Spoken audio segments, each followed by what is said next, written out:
Stay tuned. Power Week is coming up next. Today on NHL PowerWeek, you'll see the top junior prospects strutting their stuff in the second annual Chrysler Cup Challenge in Toronto. Here's Karol Bartanis. They call him Little Yager, and you can see why. From Slovakia, a big-time goal scorer in the Quebec League. Poland's own Mariusz Czerkowski puts the D in streaks and deeks. Now Czerkowski puts on a show and he scores! Mariusz Czerkowski goes around the defense by putting it in his skate. Felix would like to have that one back. And learn about the Willie All-Star Weekend. After I had played a couple of games with the Bruins, I was dubbed the Jackie Robinson of hockey, being the first black man of my race to break the color barrier. Let's start off the show with the Eastern Conference Weekend Review in Streaks and Deeks. The New Jersey Devils went across the Hudson River to New York to try and build on their 10-game unbeaten streak. Wayne Gretzky would attempt to foil their plan with this play. Tipped in by Samuelson. 1-0. Devils leading it. A minute 35 to go in the second. Gretzky's pass in front. They score! Nicholas Sundstrom off the feed from Gretzky. How did Gretzky do this? I think he banked the pass off the goal net to get it in front. Sundstrom got loose to score. Fortunately, the Devils had a great passer on their side as well. McLean battling Cairns, and Cairns has not been able to handle him. Shot right, Telefuk, and he scores! Bill McLean, good body position, keeps his legs going, effort on his stomach to make the pass. The game ended in a 2-2 tie, but for the Devils, it was a major accomplishment. And the Devils continue their unbeaten streak. It reaches 11. That is a New Jersey Devils franchise record. The Devils streak reached 12 after tying the Rangers yet again. And on Thursday, they look for number 13 with the help of some new talent. Simpson holding on to it there. Flip one in front, score! Pascal Réaume has his first goal in his first game on his first shot. The veteran players stepped up their games as well. Bill Guerin moving it back ahead. Drops to Thomas. Bennett across, score! Danico! And the game is tied at 2. As pretty a passing play as you'll see. Ken Danico's game-tying goal increased the Devils' unbeaten streak to a franchise record 13 games. Penguins captain Mario Lemieux moved up a notch on the NHL's all-time scoring ladder this week.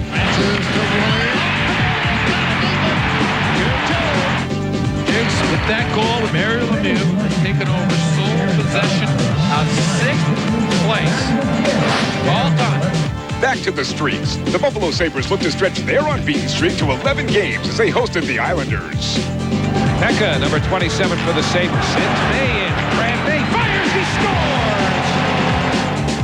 Looks to the heavens and says thank you more than once. Bob Bugner said thank you to Mike Pekka for this pretty pass. Now Pekka slides it in front, they score! Bob Bugner went to the net, and it's Bugner who makes it 4-0 Buffalo. The Sabres held on for a 5-2 win and extended their unbeaten streak to 11 games. Time for the plays of the week. Eric Lindros lifts the Flyers in overtime. Shooting one, score! Eric Lindros on the deflection, and the Flyers have won the game in overtime 4-3. Want to see the Senators? Take a trip to Washington, just like Ottawa's Daniel Alfredsson. Bond throws it across. Alfredsson scores! Wow! Bond chips it through 2 players, Hunter and Kelly Johansson, and a water bottle shot. And finally, what's happening in Hartford? Just ask the Whalers' Sammy Kapanen. Sanderson with a shot. The save, the rebound.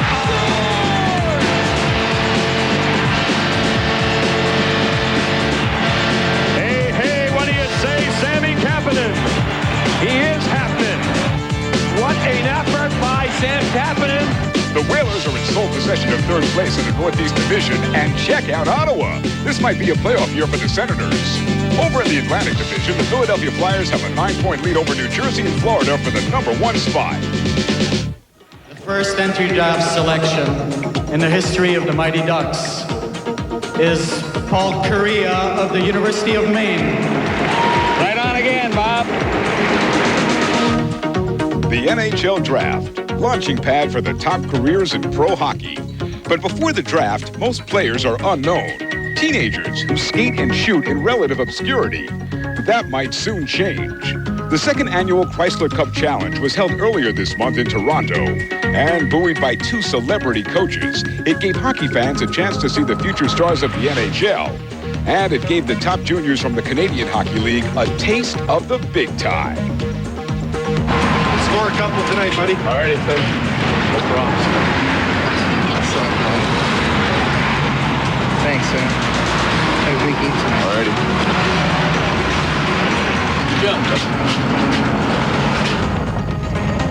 This is Joe Thornton, 6'4", 17 years old, and the #1 prospect for the NHL draft in June. His 3 days at Maple Leaf Gardens was spent satisfying non-stop media requests and being scrutinized by every serious hockey scout in North America. It was unanimous. Thornton is the genuine article. I think he has a chance to be one of those guys, that could be a, franchise player, 10-year player that puts up pretty good numbers. I think he has a chance to. But Joe Thornton is, because of his size and his skating and his skill level, he's got all the tools to be a great player. Almost everyone says he's a can't-miss prospect because he's got the size and he's 6'4" and over 200 pounds. He's obviously going to be a force in the National Hockey League, if not next year, certainly within the next 2. For the top handful of stars, this exhibition was just a fun opportunity to showcase their elite talent. But for 3 Europeans who had left their homeland to pursue a hockey dream, the prospects game was an early reward for a risky journey. It was pretty hard to decide if to come or not because I left pretty good school, my friends and everything about that. And I came here, I knew nobody and I knew nothing about this league. And it was a pretty hard decision, but I made it and I'm here. And it was a good one. Well, I guess I never gave up. I just kept going. Even I had tough times, like you said, last year and even this year, beginning of the year. But I knew I came over here to play hockey, so I just kept going. And my ultimate goal is to play in the NHL. And if you keep working, you get closer to your goal, and I'm getting closer now. Like the NHL, the prospects game had a skills competition, and Greg Baumgartner was the fastest in his group, finishing second to Matt Ellich of the Windsor Spitfires. Adam Colagiacomo amazed the scouts with his 95-mile-per-hour shot, while Carol Bartanis was the runner-up, which boosted his confidence before the big game. Tonight, I score goal, play good hockey, and win. From the Drummondville Voltigeurs, number 67, Carol Bartanis. The laser introduction set the stage for an electric night of hockey. Here's Carol Bartanis. They call him Little Yager, and you can see why. He's from Slovakia, a big-time goal scorer in the Quebec League. Now a chance for an automatic rush. Baumgartner has Brewer with them. And a save by Terry. Kachuk rocked into the boards. Good hit by Daniel Kendrick. Barris tipped in front. Bartanis and another great save by Roberto Luongo. Chelios rebound and a great save by Roberto Luongo. I must admit, his goaltender in the first period was unbelievable. Next year, they're going to bring him in. I'm going to bring Patrick Waugh in. In the second period, Thornton began to click with line-mate Dan Cleary. Thornton, Cleary, Ward, and a great three-way passing play. Now Cleary right in there, and he scores. Joe Thornton is a playmaker first and foremost. Now back the other way. Here comes Joe Thornton. Thornton gets by his man. Got it out in front. Thornton's 2 assists could not match the attack of Team Orr, who rolled to a 7-2 victory. Kachuk is the guy who hopped out onto the ice. The moves by Daniel Kachuk. Great pass, and they score. Great heads-up play by Daniel Kachuk. Good pass. Harold Drugan. Lead pass now. Scores! Here they are again. Kachuk. It's in. Right under the crossbar. The European entry showed flash and some maturity, lending a wise perspective to the affair. We played like a team. It was good. It's the biggest experience that guys from everywhere, like from the French-speaking part of Canada and from the west over there, and the center, it's really nice. Coming up, Mario Shirkowski stick handles past the Leafs in streaks and deeks. And now Shirkowski puts on a show and he scores! Plus, we take a peek at the Willie O'Ree All-Star Weekend celebrating minority hockey programs across North America. And then finally going to get a chance to play at a professional hockey arena.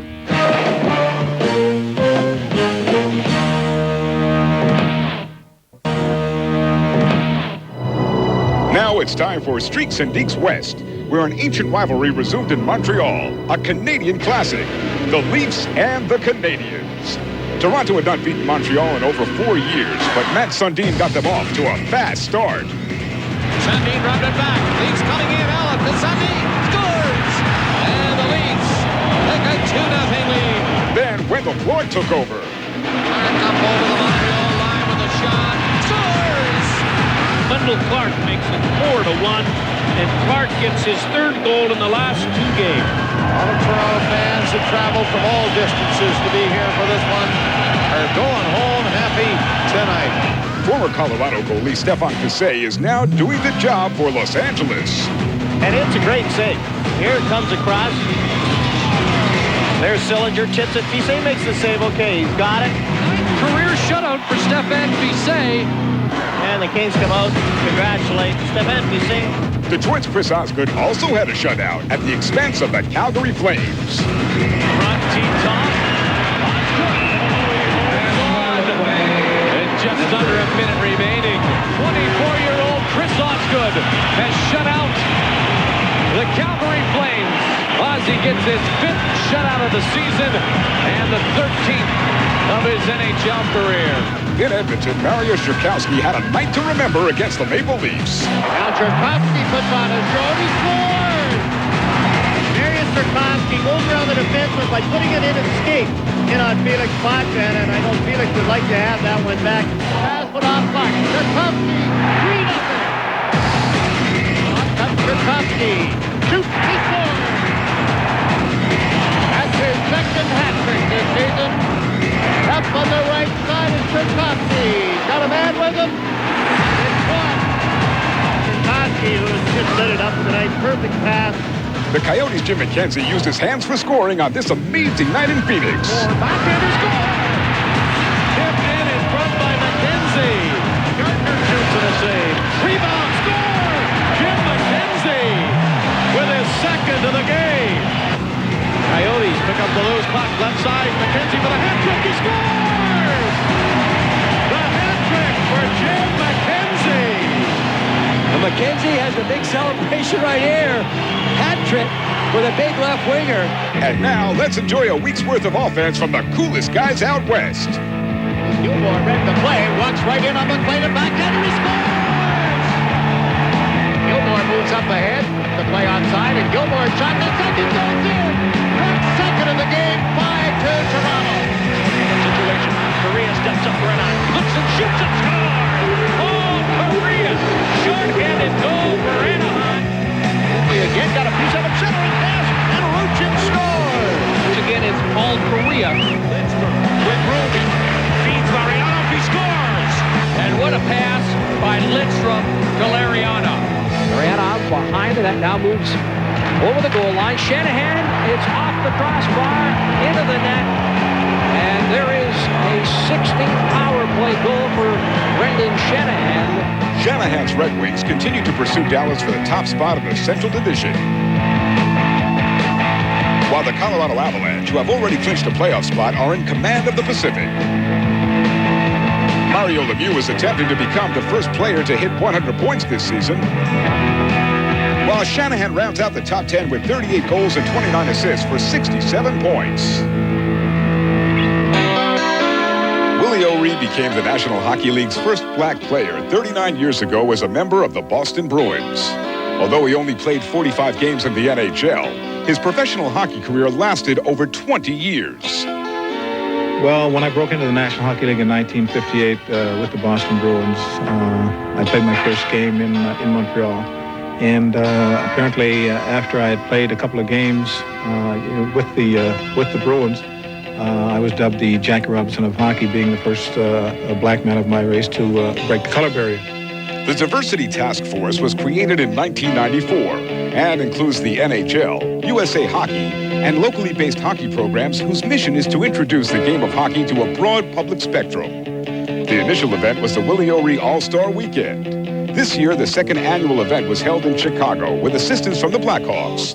24 kids from around North America were brought in for the fun-filled time. Fast, look at me. Touch your nose. I'm very excited. All I want to do is have fun. Yesterday, my mother told my teacher I'm gonna go hear this today, and then she would like take photos for me, so I'm gonna take photos for her class so I can show off. Well, Brian McBride called me a little over 2 years ago, and he said that I've been trying to get a hold of you, and he said we're having an all-star weekend in Boston, and he said we'd like to use your name as far as for the weekend. And I said, Brian, it would be my pleasure. The first stop for the weekend was a private tour of the Chicago Blackhawks locker room, where the kids got a chance to find out more about the players. Here's Chris Kelly outside over here. Tony Amonte was also a hot topic. What is Tony Amonte known for these days? Long hair. Yeah, long hair. Number 10, watch him. His best skill is that he's lightning fast. He's probably the fastest guy next to Paul Coffey you'll see skate. You know, everything starts somewhere, and this is a great start. The Blackhawks have been tremendous in supporting it, the NHL, USA Hockey, and I know that their support will be there in the future as well. As the players suited up for their East versus West game, they got a chance to feel like all-stars of their own. With high anticipation, they couldn't wait to take to the ice and play. Not in any arena, but the United Center, home of the Blackhawks. I'm finally going to get a chance to play at a professional hockey arena. Now for the main event, the Willie O'Ree All-Star Game.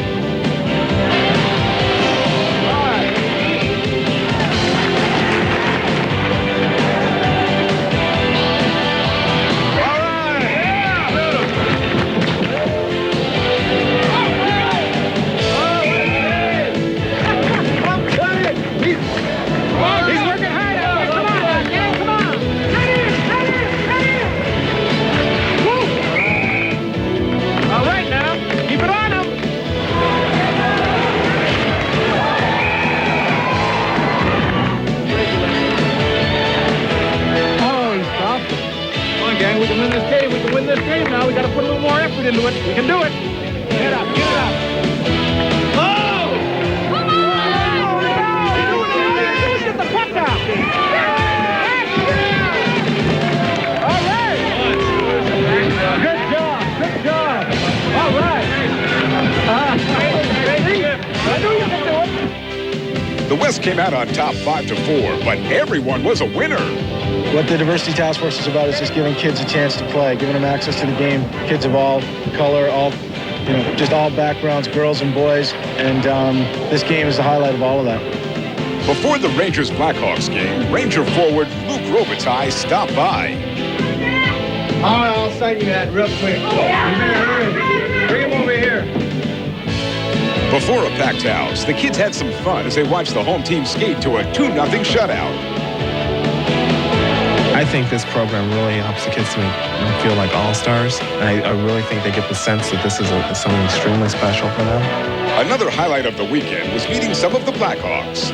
After the game, Eric Weinrich, Gary Suter, winning goalie Jeff Hackett, defenseman Keith Carney, team leading scorer Tony Amonte, and fan favorite Bob Probert stopped by. How you doing, guys?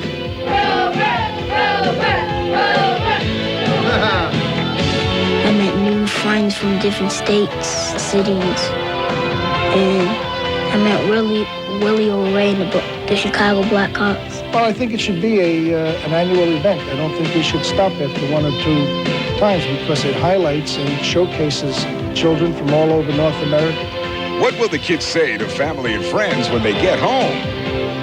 I'm going to tell them that it was really, really, really, really fun. And they're probably going to say, stop bragging about it. Still to come, Trevor Kidd works some magic with his glove hand and don't blink. Saved by Trevor Kidd. Oh, what a glove save by Kidd. He should be thrown in jail for that robbery. Plus, watch International Update to find out the top players from the Czech Republic.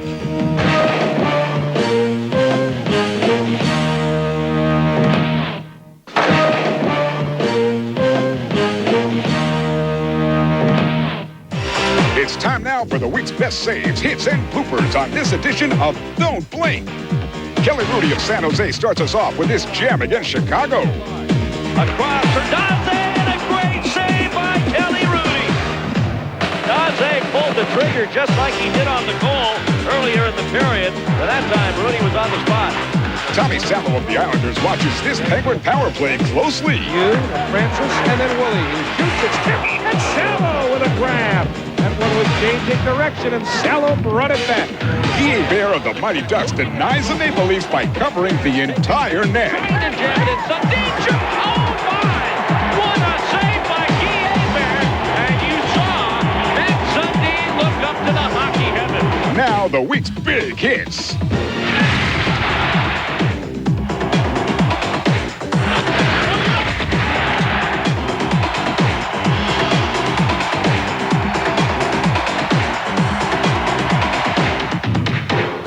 We return to the saves with the Rangers' Mike Richter. That'll move it, flip one, John McClain in on the ball, look, shoot, save, made by Richter, the rebound kicked around behind. Stefan Fiset of the Kings stands tall against Dallas. To chip it back to the goal, Harvey in front to hold, rebound, Stone twice by Fiset.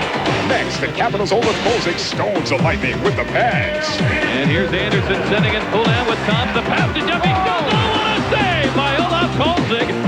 Toms was ready to chalk that one up. Florida's Mark Fitzpatrick robs the Islanders' Scotland chance. Pass, sticks aside, what a great save! The rebound, denied, off the stick of Scotland chance.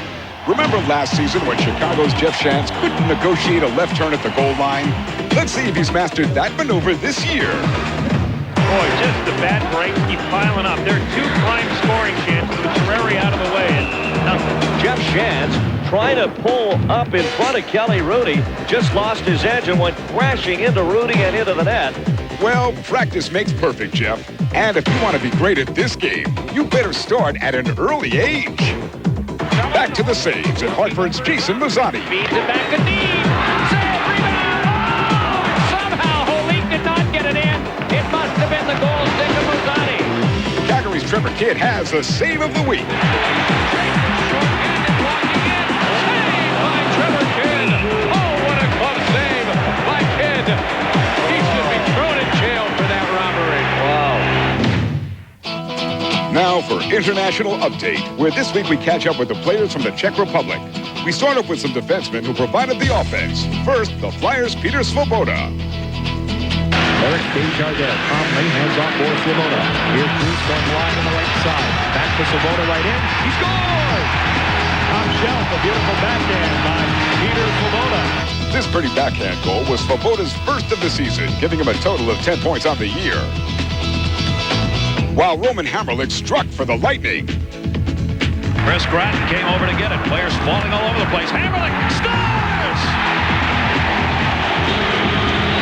While Roman Hamrlik knows what to do when he gets it and has time, wind up and let it rip. Hamrlik has 31 points this season. After missing 23 games with a broken wrist, Radek Bonk has returned to help the Ottawa Senators to victory. Here's Bonk over the line. Moving in for a shot. He scores! Thanks to Bonk's goal, the Senators went on to defeat Hartford 4-2. In 31 games this year, Bonk has 11 points. Forward Bobby Holik has been red hot for the Devils this year, totaling 14 goals and 47 points. Elias got it back again from Holik and gave it to him, and he shot. He scored! Holik with a left circle blistering shot. Another Czech who contributes some offense is Robert Reichel, who's burned opponents 14 times this year for a total of 38 points. And the highest scoring Czech is number 68, Jaromír Jágr, who once again is among the leaders in goals with 45 and second in the NHL in overall points with 87. He trails the play. Great move in on goal. He shoots and scores! Jágr's teammate Peter Nedved is second with 26 goals and 55 points, while Radek Dvorak has 14 goals and 29 points. Next week, we will look at Slovakian players. And now it's time for our first Power Pack Game of the Week. We start off at the Great Western Forum. Forward Joe Nieuwendyk leads the Dallas Stars into L.A. to face off against Kevin Stevens and the L.A. Kings. Let's get right to first period action. Got it again off the draw at the high slot. Less than a minute left in the period. 5-on-3 power play for the Kings in a scoreless game. Blake left side over to O'Donnell, and he one-timed it wide. Hatcher takes 2 men out. Carbonneau tries to send it away. He can't. Blake steals it, a drive. Pad save Moog. And Hatcher, leaned on by Stevens, takes it back of his goal, shovels it to Moog, but the Stars are able to cover up as Andy Moog has it. Darian Hatcher made a bit of a questionable decision back of his goal, but he got away with it. Yeah, they're laughing about it right now. Craig Ludwig came in, and he was like the human snowbank in behind Andy Moog, but with Darian Hatcher, he realized he didn't have much in the way of options. He had Stevens draped all over him, and then he had another man come in from the other side, so he said, "Here, Andy, you have it." And Moog couldn't pounce on it. Stevens got there first. The wrap in, it somehow found its way into the toes, the toenails of Andy Moog, and Ludwig laying in behind. It's going to have to go through me to go in. It's tough, but you're under an awful lot of pressure and in a hurry and behind your own goal, and sometimes you just say, well, perhaps our goaltender can fall on it and I can get out of this situation. It didn't happen there.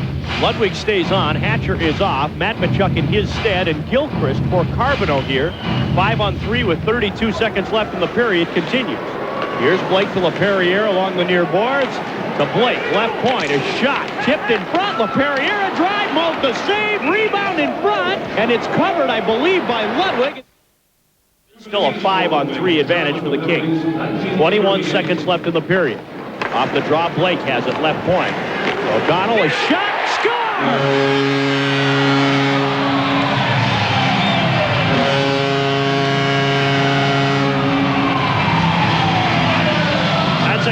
Goal for the Los Angeles Kings.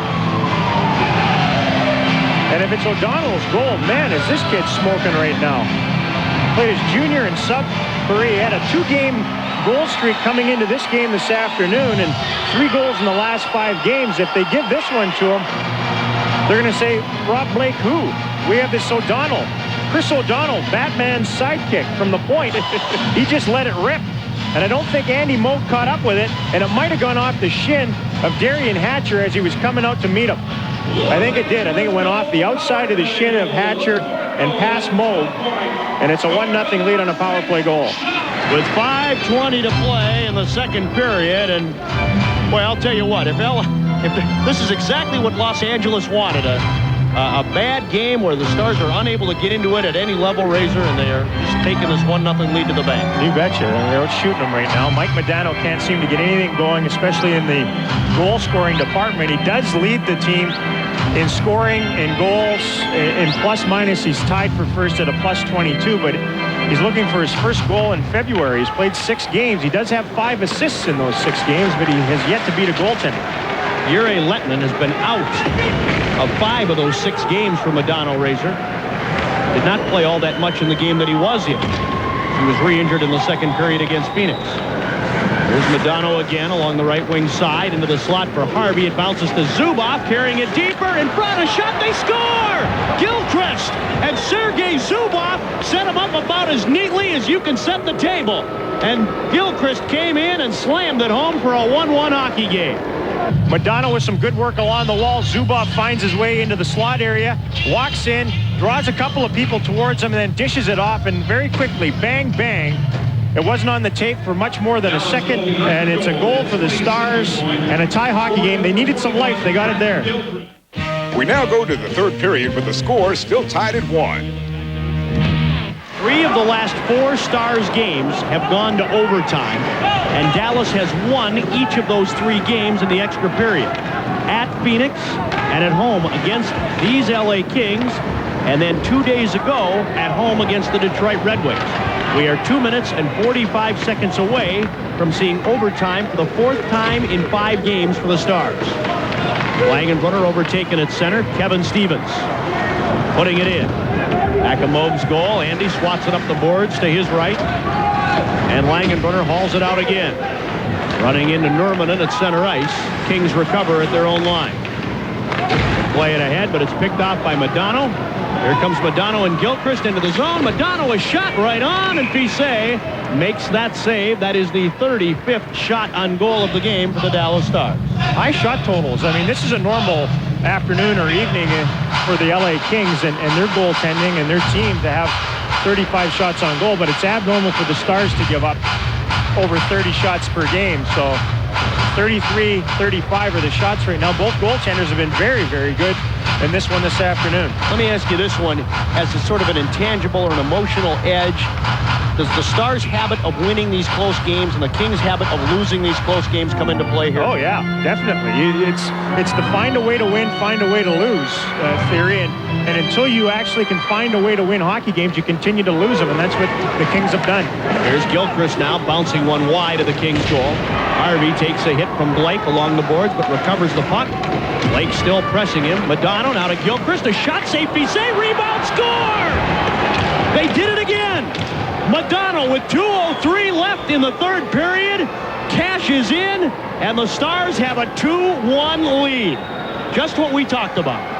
It is. I mean, it's tough on young clubs that are trying to learn, but until you actually learn how to win games and how to win them consistently, it just seems like you find ways to lose them night in and night out. It might be a different way every night, but you find a way. If they lose this by 1 goal, we talked about it earlier in the game, the fact they've lost an awful lot of 1-goal games lately. Don't count out Mike Modano late in hockey games with big goals. He came in with 7 game-winning goals. If this one stands up, it'll be number 8 on the season. Mike Modano's goal proved to be the game winner as the Dallas Stars beat the LA Kings 2-1. We'll be right back with our second Power Pack Game of the Week.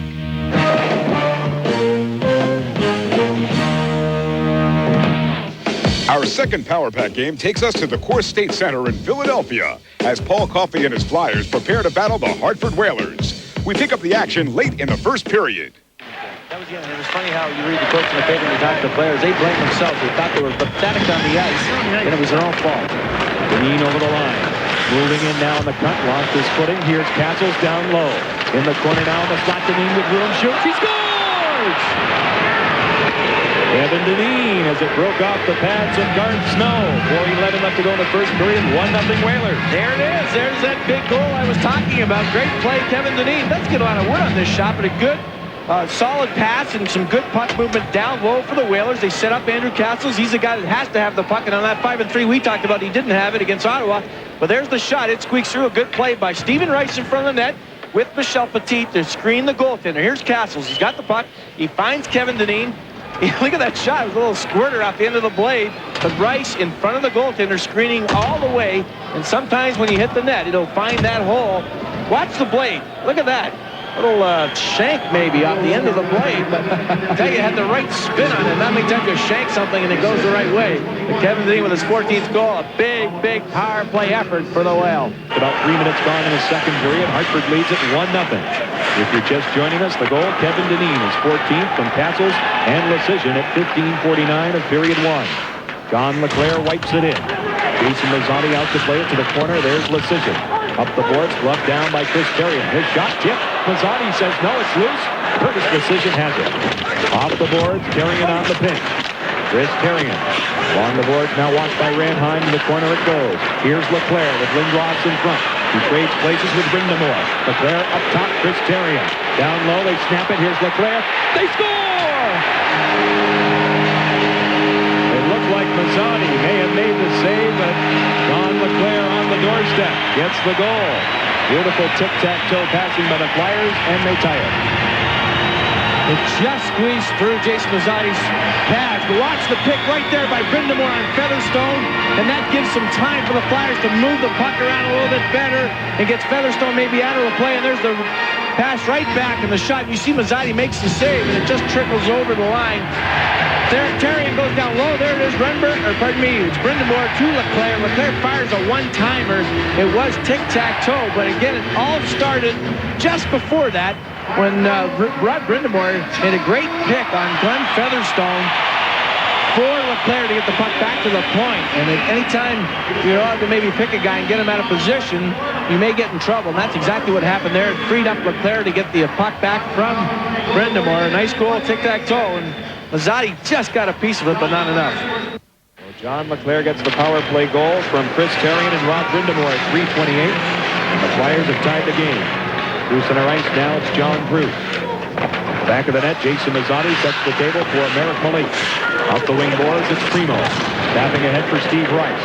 Long leader finds the stick of Nelson Emerson on the cut. His shot blocker down by Garth Snow. Desjardins in the corner. Sidesteps, gets it back from Otto. Now Joel Otto goes rink wide with it. The pass goes behind Bruce. He's onside. To the corner now. He's canceled by Malik. They battle along the end board. Puck is loose as we see in the open corner. It's Primo. To open ice, Steve Rice jumps on it. Rice is nullified by Desjardins. Here's Nelson Emerson. Emerson hit by Swoboda. Primo carries across. The Flyers take over. Getting back defensively, Joel Otto. He's hit by Rice. Eric Desjardins calmly hands off for Swoboda. Here's Bruce going wide on the right side. Back to Swoboda right in. He scores! Top shelf, a beautiful backhand by Peter Swoboda. And the Flyers take the lead. Good transition by the Philadelphia Flyers. The Whalers getting caught in a change. Swoboda jumping into the play for a pass from Desjardins and goes down the ice. And again, good tic-tac-toe. Here's Desjardins. He knocks it up, hits his partner Swoboda getting the puck and throws it up the ice. And it's a 2-on-1 down here on Haller. And a nice little pass there. Look at that backhand going top shelf. Jason Mazzotti not challenging the shooter there. And Swoboda taking his time and going to the backhand. There it is again. Desjardins pinches and throws it up the ice. Druce gets it and throws it right back to Swoboda. He goes in and goes to the backhand, goes upstairs over the glove hand. A lot of room up there, and he finds it. What a difference in a couple of minutes.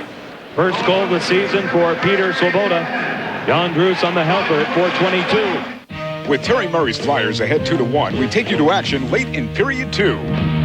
How about when Lindros is out and Howardchuk's out, two centermen that are so good power play-wise or even offensively, you could say, with the puck.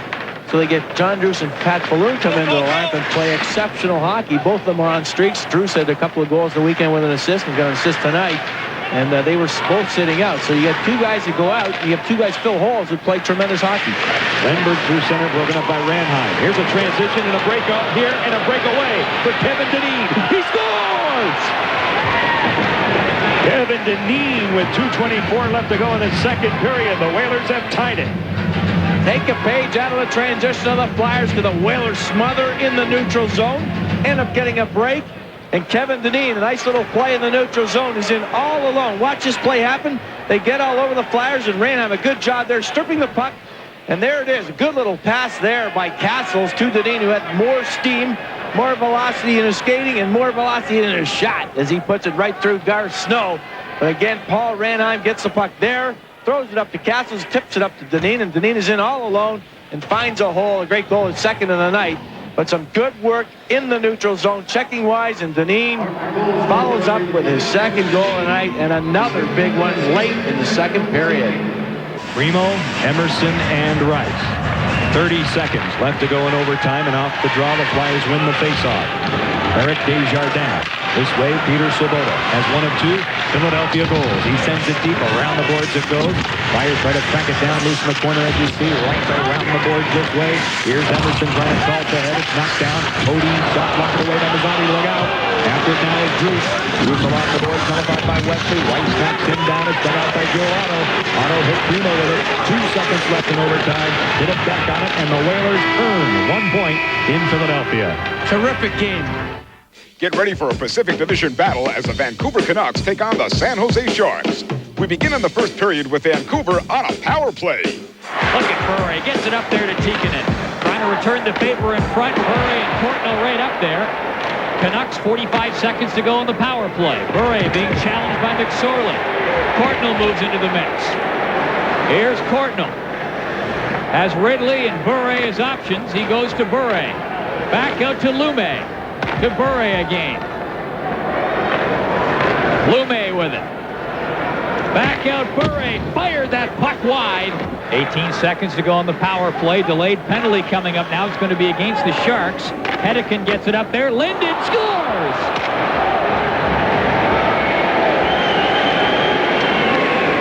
Trevor Linden on a bank shot of sorts. Cashes in. It's 1-0 Vancouver. Canucks are trying those cross-ice passes in the neutral zone, even when they know they've got no chance of really making them. Now, is that a sign that guys are just not on the same page? Well, they're not in position they've got to find that open ice. They've got to rely on some short passes, not just those cross ice passes. They're going to give the puck up. There's a nice short pass to Ridley. He gets in over the blue line. Ridley gets it out. Lume's right up there. Centered it. McGillney can't pull the trigger. He's still got it. Centered. They score. Jelena. And boy, you could see that coming. Looked like a fire drill down around the San Jose net. And it's 2-0 Canucks lead. Martin Jelena's goal ended the scoring in the first. Let's move ahead to the second period where the Vancouver Canucks have yet another power play opportunity. This is Bure. Slipped away from one check, moves the puck up ahead. Ridley after it. He's got Courtnall with him. Ridley to Courtnall and scores!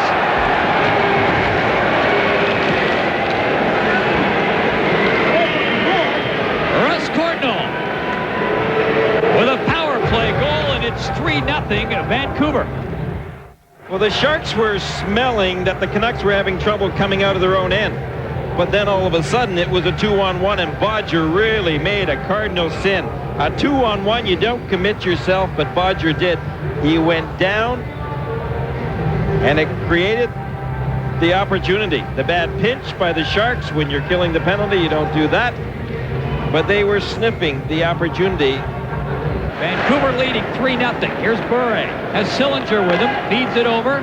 Back for Bure. 8 seconds left. Sillinger with a shot. That was kicked away by Flaherty. Lume speeds it back.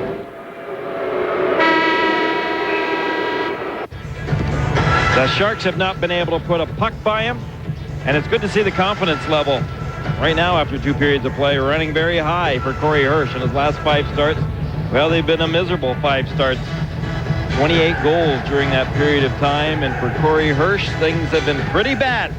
But tonight, they're great for he and the Canucks with a 3-0 lead in this third period. McGillney all alone. He scores! And it's 4-0. He was all alone. This is like showdown. Babbage found him. The long bomb, and to the right man, Alexander McGillney, the leader. Offensively for the Canucks, he was gone. There was no hope that Bodger was going to be able to get back there and do anything about it. Renato and Turcotte trying to get open. The other forward is Bernie Nichols. Puck just fired in. Nichols moves up after it. Renato scores!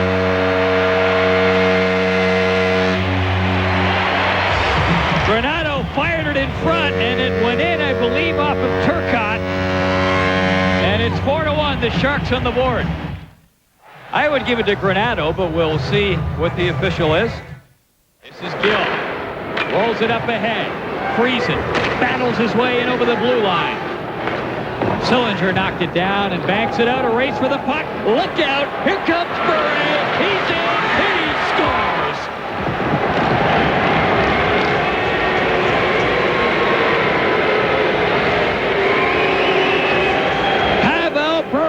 Just cranked on the Jets, and bye-bye, baby, 5-1. Well, he was able to put that nice move on Flaherty. Flaherty tried to stay up. He did a pretty good job of that, but a nice stick-handling move by Pavel Bure, and it kind of put the lights out here in San Jose. The Sharks are done for tonight. The Sharks, as we've mentioned, have got to go on a 5-game road trip to the East, where they have only won once this year in the Atlantic Division. Once. That's it. Well, they've only won twice in the Eastern Conference overall. So this road trip, a big one for them. If they still want to maintain some playoff hopes, they're 6 points back right now. Flaherty clears it up around. Donovan gets it out. Here's Joseph. 5:28 to go, and Vancouver on the power play. McGillney scores! Alexander McGillney with a power play goal, and it's 6-1 for Vancouver. Oh, just putting salt in the wounds for the San Jose Sharks. The Canucks under Bure and McGillney tonight have found that offensive touch that they're not really short of. McGillney has found the net tonight, and that's his